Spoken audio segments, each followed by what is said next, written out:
Hello दोस्तों, good morning. मैं कंचन YouTube के ऋषभ क्लासेस में आप लोगों का स्वागत है। आप लोग क्लास 10 में है और आपकी मेहनत भी अच्छी तरह से जरूर चल रही होगी, है ना। इसमें से मैं आपको 2 क्वेश्चन बताने वाला हूं जो बहुत ही इंपॉर्टेंट है और आप सारे वीडियो को इसी तरह देखते रहे। इसमें से 80% वीडियो में जो मैं मैथ बताया हूं वो सारा आपका फाइनल एग्जाम में गेस कर जाएगा, ये दावा है हमारी। तो आइए मैं 2 प्रश्न बताने वाला हूं, इस प्रश्न को देखते हैं। यहां देखिए क्वेश्चन में बोल रहा कि आकृति 1 और 2 में डी पैरेलल है बीसी का, है ना। आकृति 1 में दोस्तों डी पैरेलल है किसका? बीसी का, यानी डी जो है समानांतर है बीसी का।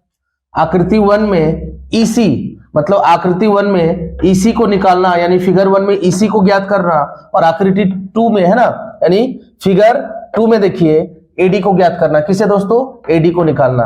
यानी आकृति 1 में यानी फिगर 1 में ईसी का मान निकालना है और फिगर नंबर 2 में एडी का मान निकालना। जबकि फिगर दोनों सेम है, बस कोई छोटा कोई बड़ा है, लेकिन इसमें भी डी पैरेलल है बीसी का और इसमें भी डी पैरेलल है किसका दोस्तों? बीसी का। तो आइए हम लोग ईसी को ज्ञात करते हैं और इसे सीखते हैं बहुत ही आसान तरीकों से कि किस तरह से हम लोग निकालेंगे। तो सबसे पहले हम लोग लिखेंगे दोस्तों त्रिभुज एबीसी में। किसमें लिखेंगे? त्रिभुज एबीसी में, है ना। ये फिगर नंबर 1 है। त्रिभुज एबीसी में देखिए तो त्रिभुज एबीसी में, है ना। क्वेश्चन में दिया हुआ कि डी पैरेलल है बीसी का, तो हम लोग लिख सकते क्या कि डीई जो है वो पैरेलल है किसका दोस्तों? बीसी का। त्रिभुज एबीसी में जो त्रिभुज का नाम रहेगा वो लिख देंगे। डी पैरेलल था किसका? बीसी का। कहां से आया? तो ये दिया हुआ। अगर आपको लिखना तो लिख सकते हैं गिवन, यानी दिया हुआ है ना। क्या दोस्तों? ये फिगर दिया हुआ है, डी पैरेलल है बीसी का, ये फिगर में दिया हुआ। अब हम लोग क्या करेंगे, जब पैरेलल हो जाएगा, समांतर हो जाएगा, तो समांतर का अर्थ होता बराबर। यानी कि हम लोग बोल सकते हैं कि डी जब पैरेलल हो गया बीसी का तो एडी बटा डीबी। ध्यान से देखिएगा दोस्तों, क्या लिखेंगे? एडी बटे में डीबी, यानी लिखेंगे हम लोग एडी बटे में डीबी। एडी बटा डीबी, है ना। लेफ्ट साइड में लिख दिया एडी बटा डीबी और राइट साइड में क्या लिखेंगे? एई बटा ईसी। एई बटा क्या लिखेंगे दोस्तों? ईसी। बीच में देंगे इक्वल टू, यहाँ पे लिखना हम लोग को एई और बटा में क्या देंगे? ईसी, है ना। एडी बटा डीबी इक्वल टू एई बटा क्या? एसी। अब हम लोग देखिए क्या करेंगे, यहाँ पे एडी बोल रहा था तो देखिए तो एडी के पास क्या? 1.5 डीबी। डीबी की जगह पे कितना है?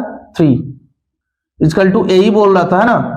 एई के पास कितना दोस्तों? 1, और यहाँ पे क्या बोल रहा था? ईसी। तो ईसी को क्या करना? ईसी का ईसी ही रहने देंगे। क्यों? क्योंकि इससे हम लोग को निकालना है, ज्ञात करना। अब हम लोग क्या करेंगे दोस्तों? क्रॉस करते हैं। क्या करेंगे? क्रॉस। देखिए तो 1.5 को ईसी से अगर इंटू करेंगे तो क्या आ जाएगा?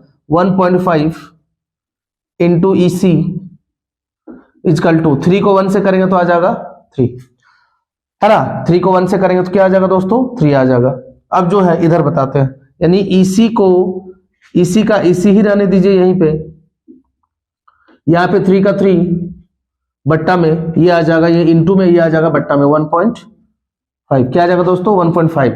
यानी 1.5 को 2 बार में तोड़ेंगे, है ना, यानी 1.5 बोल सकते हैं इसको। 1.5 का टेबल पढ़ेंगे 3 कितने बार में? 2 बार में। या फिर पॉइंट को नीचे तोड़िएगा तो ऊपर 0 बैठेगा, मतलब नीचे बचा 15 ऊपर 30, 15 दूना 30। आप किसी भी तरह से इसको निकालिएगा दोस्तों तो आंसर कितना आएगा? 2 सेंटीमीटर ही आएगा। यानी ईसी का मान हमारा निकल गया। बहुत ही इजी है, कुछ नहीं करना। एडी बटा डीबी लिखेंगे, इधर लिखेंगे एई बटा ईसी, बस मान को बैठा देंगे, उसके बाद क्रॉस कर देंगे। क्रॉस करेंगे तो ईसी का मान निकल जाएगा, है ना।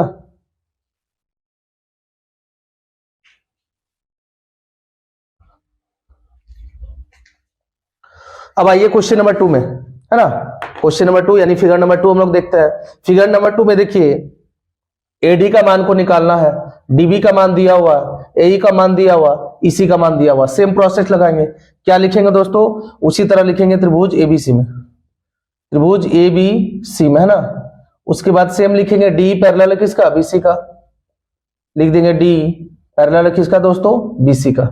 उसके बाद जब पैरेलल हो गया, समांतर हो गया, तो इसको हम लोग बट्टे के रूप में लिख सकते हैं। यानी कि लिखेंगे एडी बट्टा में कौन है? डीबी इक्वल टू क्या लिखेंगे दोस्तों? एई अब बटा में इसको क्या लिखेंगे, EC। ठीक है, AD की जगह देखिए निकालना था तो AD का AD रहने देंगे, DB की जगह कितना दोस्तों 7.2 इक्वल टू AE की जगह कितना है 1.8, EC की जगह कितना 5.4।